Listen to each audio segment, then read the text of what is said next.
आज हम बात करने वाले हैं एक ऐसी लैंग्वेज की जो आज के टाइम पर बहुत ही रेयर बोली जाती है। देखा जाए तो ये लैंग्वेज अब विलुप्त हो गई है क्योंकि दुनिया में गिनती के लोग ही इस भाषा को बोल पाते हैं। सबसे हैरानी की बात यह है कि इस लैंग्वेज की कहीं पर भी कोई भी हैंड रिटन स्क्रिप्ट ही नहीं है जो इसको और रेयर बना देती है। इसका मतलब ये है कि इस लैंग्वेज को सिर्फ और सिर्फ बोला जा सकता है, पर अगर इसको सीखना है तो आपको बोलकर ही सीखना पड़ेगा क्योंकि इस लैंग्वेज की कोई भी स्क्रिप्ट नहीं है, जिसके कारण इस लैंग्वेज का अस्तित्व भी खत्म सा हो गया है। तो ये लैंग्वेज बेसिकली एक ट्राइबल कम्युनिटी बोलती है जो माइग्रेट करे थे कर्नाटका से केरला में, जिसके कारण इस पर्टिकुलर लैंग्वेज की बहुत सिमिलैरिटीज मिलती हैं कन्नड़ लैंग्वेज से। तो माइग्रेशन के समय इसको बोलने वाली मेजर पॉपुलेशन छोटे छोटे समूहों में बट गई थी। इसके कारण इस लैंग्वेज को बहुत कम एक्सेप्टेंस मिली क्योंकि जब ये ट्राइबल लोग केरला में आ गए, वहाँ उन्होंने देखा कि ज्यादातर लोग मलयालम या इंग्लिश या अरबी भाषा है वो बोली जाती है। तो इस लैंग्वेज को सिर्फ और सिर्फ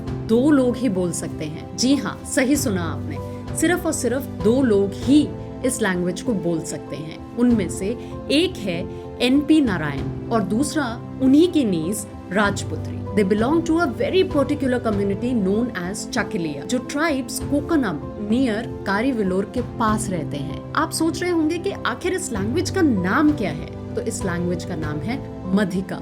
वैसे तो हमारे देश में 122 मेजर लैंग्वेजेस हैं, बट कुल मिलाकर 1599 लैंग्वेजेस हैं। वहीं आप दूसरी तरफ देखिए कि हमारे कल्चर में चेंज हर 100 किलोमीटर में नहीं आता, बल्कि इन्वेडर्स के द्वारा हमारे कल्चर में काफी चेंज लाया गया है। जैसे 6th सेंचुरी में जब इंडिया में इस्लामिक इन्वेडर्स आए थे, तब Arabic was introduced in Kerala and वहीं से spices and other goods trading शुरू हो गया और इसका मेजर इम्पैक्ट केरला में पड़ा था क्योंकि इस्लामिक इन्वेडर्स अपने शिप्स लेकर केरला में आते थे और वहाँ पर ट्रेड करते थे। तो ये जो ट्राइबल्स हैं केरला के SC कैटेगरी में आते हैं क्योंकि ये एक ऐसी कैटेगरी है जहाँ लोग इन्हें आइसोलेट रखते हैं। इनका पार्टिसिपेशन किसी भी चीज में अलाउड नहीं है, ना तो ये किसी मैरिज में, ना फ्यूनरल्स में, ना किसी कम्युनिटी गैदरिंग में अलाउड है। इनके इंटरेक्शंस और लोगों से होते ही नहीं है। मान लीजिए आपको किसी चीज के बारे में पता ही नहीं होगा तो आप उसको सीखोगे कैसे? इसीलिए this language has come to the brink of extinction. यही नहीं,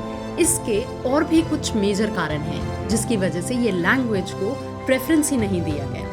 हर कम्युनिटी की यंग जनरेशन एक पिलर होती है फॉर द डेवलपमेंट, बट यहाँ देखा गया कि यंगस्टर्स खुद ही इस लैंग्वेज को सीखना ही नहीं चाहते और उसके 2 मेन रीजन थे। पहला ये कि ये लैंग्वेज उनकी डेवलपमेंट में कोई भी सुधार नहीं ला रहा था, और क्योंकि ये रीजनल लैंग्वेज भी नहीं है वहाँ की, बिकॉज कोई इंटरेक्शन नहीं करता था, इस लैंग्वेज को सिर्फ चुनिंदा लोग ही बोलते थे। इसीलिए ये लैंग्वेज जनरली SC कैटेगरी के लोग बोलते थे, तो यंगस्टर्स अपने आप को अवॉइड करते थे इस लैंग्वेज को बोलने में, सो दैट कोई भी उनको SC कैटेगरी का ना समझ ले। इन लोगों को ज्यादा एक्सेप्टेंस मिली ही नहीं इन द सोसाइटी। अगर आपको ये इन्फॉर्मेशन अच्छी लगी हो तो please do like and subscribe to our channel.